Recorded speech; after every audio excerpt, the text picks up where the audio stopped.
Morning everyone. बच्चों, आज हम पढ़ेंगे उपवाक्य। ठीक है, पिछली वीडियो में हमने पढ़ा था कि वाक्य कितने प्रकार के होते हैं और उनकी रचना किस किस प्रकार होती है। तो आपको याद ही होगा कि वाक्य 3 प्रकार के होते हैं। एक बार मैं फिर आपको रिवाइज करवा देती हूँ। सरल वाक्य,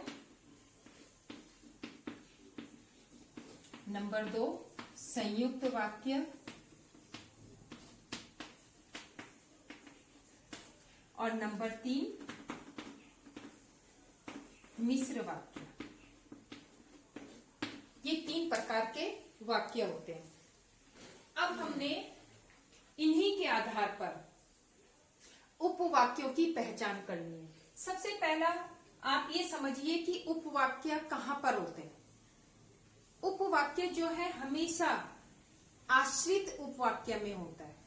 अब आप कहोगे कि आश्रित उपवाक्य क्या होता है। देखिए, वाक्य में 2 प्रकार के वाक्य होते हैं। एक होता है प्रधान उपवाक्य और दूसरा होता है आश्रित उपवाक्य।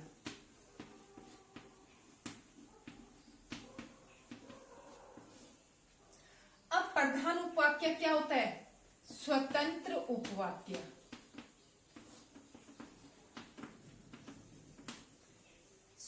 स्वतंत्र का मतलब क्या होता है? जो अपने आप में अर्थ प्रकट कर दे, जिसके लिए हमें किसी और वाक्य की जरूरत ना पड़े, वो स्वतंत्र होता है। राम खाना खा रहा है, एक उदाहरण मैंने आपको दिया।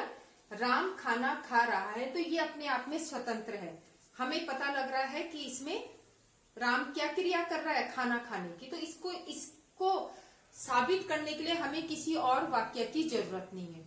तो जो अपने आप में पूर्ण वाक्य होते हैं वो स्वतंत्र वाक्य कहलाते हैं। दूसरा होता है आश्रित उपवाक्य, जिनका मीनिंग हमें पता ना चले। ठीक है, जो प्रधान उपवाक्य में निर्भर होते हैं। जब तक ये वाक्य इनके साथ नहीं जुड़ेगा तब तक हम इसका अर्थ नहीं समझ पाएंगे। अब ऐसा किस वाक्य में होता है? सरल वाक्य में स्वतंत्र वाक्य है, इसके लिए हमें किसी और वाक्य की जरूरत नहीं होती है। संयुक्त वाक्य में भी 2 वाक्य होते हैं, दोनों स्वतंत्र होते हैं। राम बाजार गया, एक उदाहरण में दे रही हूं कि राम बाजार गया। पता लग रहा है हमें कि राम बाजार गया है, वहां से ताजी सब्जियां लाया।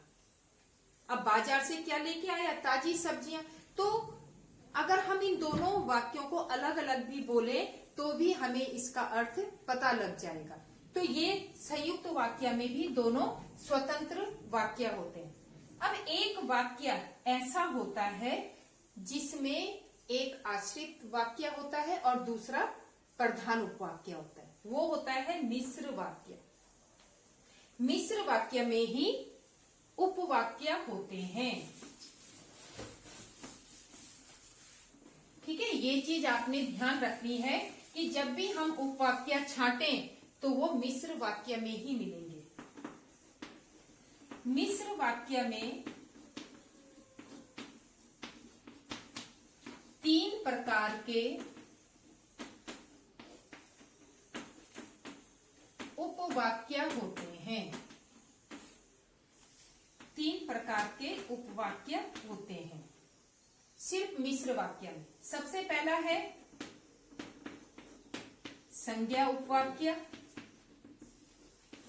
दूसरा है विशेषण उपवाक्य,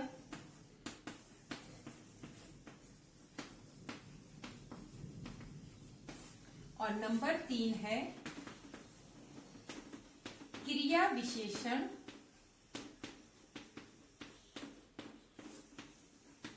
उपवाक्य।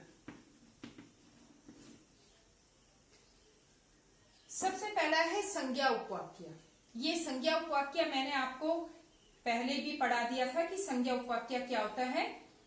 इसमें देखिए, संज्ञा उपवाक्य में संज्ञा पद के, ये जो उपवाक्य हैं ये वाक्य के संज्ञा पद में आते हैं।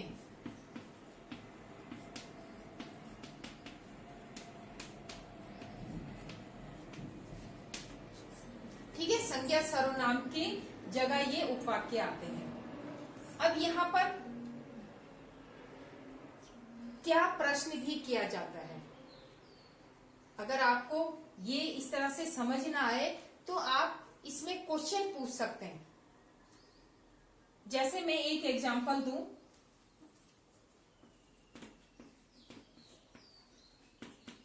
सब जानते हैं कि पृथ्वी गोल है। सब क्या जानते हैं? अब हम इसको क्वेश्चन बना सकते हैं कि सब क्या जानते हैं, तो आंसर मिलेगा कि पृथ्वी गोल है। एक संज्ञा उपवाक्यों को पहचानने का तरीका यह है कि आप इससे क्वेश्चन कीजिए। दूसरा, इसको पहचानने का तरीका है कि जो समुच्चय बोधक शब्द है वह प्रधान उपवाक्य से पहले लगता है। अब ये देखिए, सब जानते हैं, अगर हम एक ही वाक्य बोलें तो आपको समझ में आ रहा है कि सब क्या जानते हैं? नहीं आ रहा है। जब हम दूसरा वाक्य बोलेंगे पृथ्वी गोल है, तब इसका मतलब समझ आ रहा है। ठीक है, सब जानते हैं कि पृथ्वी गोल है। अब पृथ्वी गोल है, ये प्रधान उपवाक्य है और ये आश्रित है, क्योंकि ये आश्रित किसके ऊपर है? प्रधान उपवाक्य के। अगर ये इसके साथ ना जुड़ा हो तो इसका अर्थ हमें पता नहीं लगेगा। दूसरा, संज्ञा उपवाक्य को पहचानने का सरल तरीका है कि हमेशा प्रधान उपवाक्य से पहले की का प्रयोग होता है। आप कहीं भी अगर की का प्रयोग देखते हो तो आप समझ लेना वहां पर संज्ञा उपवाक्य है। जैसे लोग कह रहे हैं कि कल बिजली नहीं आएगी।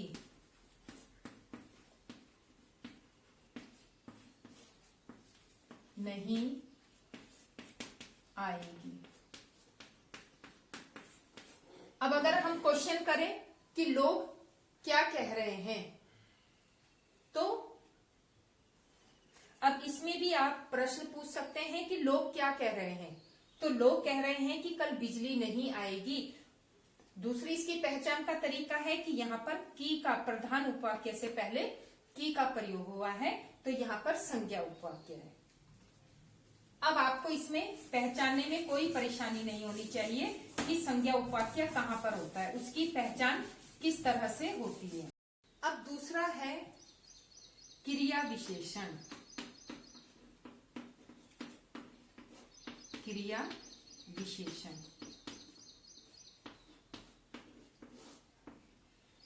क्रिया विशेषण जैसे कि इसी से पता लग रहा है कि क्रिया विशेषण, यहां पर क्रिया की विशेषता बताई जाती है। तो क्रिया विशेषण ये उपवाक्य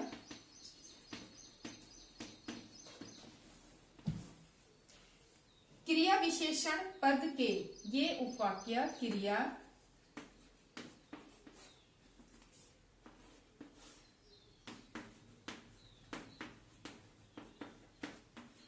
पद के स्थान पर प्रयुक्त होते हैं। ठीक है, अब क्रिया विशेषण क्या होता है ये आपको पता ही होगा। जैसे एक एग्जाम्पल है, उतना ही बोलो जितना आवश्यक हो। उतना ही बोलो जितना आवश्यक हो।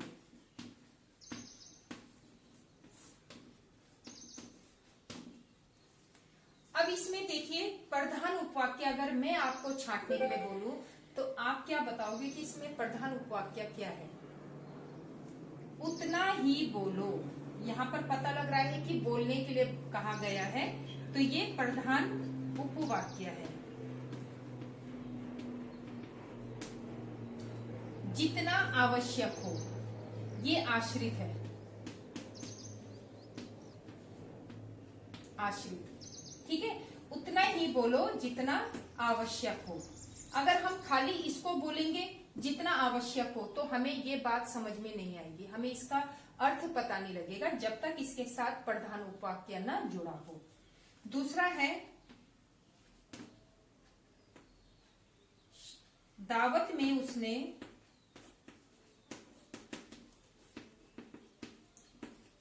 इतना खाया कि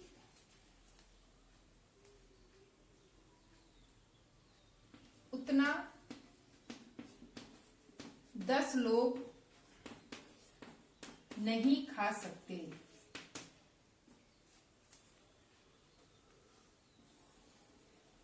दावत में उसने इतना खाया जितना 10 लोग नहीं खा सकते। अब ये उसकी, ठीक है, तो ये है जितना 10 लोग नहीं खा सकते, तो ये क्रिया विशेषण उपवाक्य है। अब लास्ट है, यहां पर तो ये क्रिया विशेषण हो गया, अब होगा लास्ट विशेषण उपवाक्य। किसी की विशेषता का वर्णन करना उसे विशेषण उपवाक्य कहते हैं। ये विशेषण, क्रिया विशेषण, ये सब आप 8th क्लास में पढ़ चुके हो। अब है विशेषण उपवाक्य। सेम उसी की तरह होगा कि ये वो उपवाक्य हैं जो संज्ञा पद की विशेषता बताते हैं। ये उपवाक्य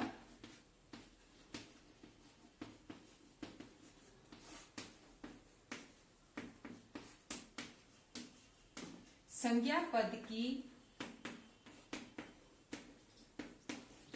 विशेषता बताते हैं। जैसे पिताजी ने वह मकान बेच दिया। पिताजी ने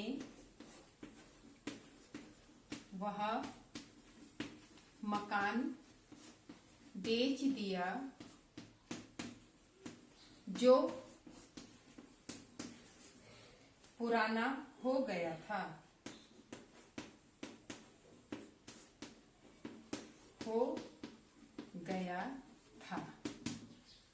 ठीक है, पिताजी ने वह मकान, मकान की विशेषता क्या है? क्या है? पुराना होना। तो ये इसकी विशेषता बता रहा है, तो यहां पर विशेषण उपवाक्य होगा।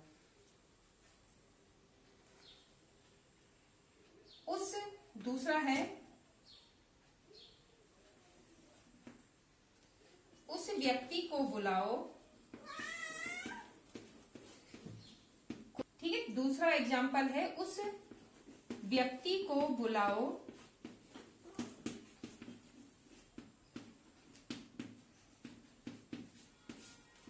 जिसने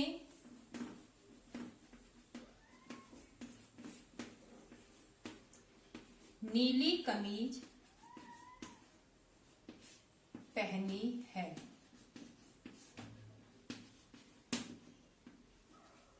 अब उस व्यक्ति की विशेषता क्या है? नीली कमीज।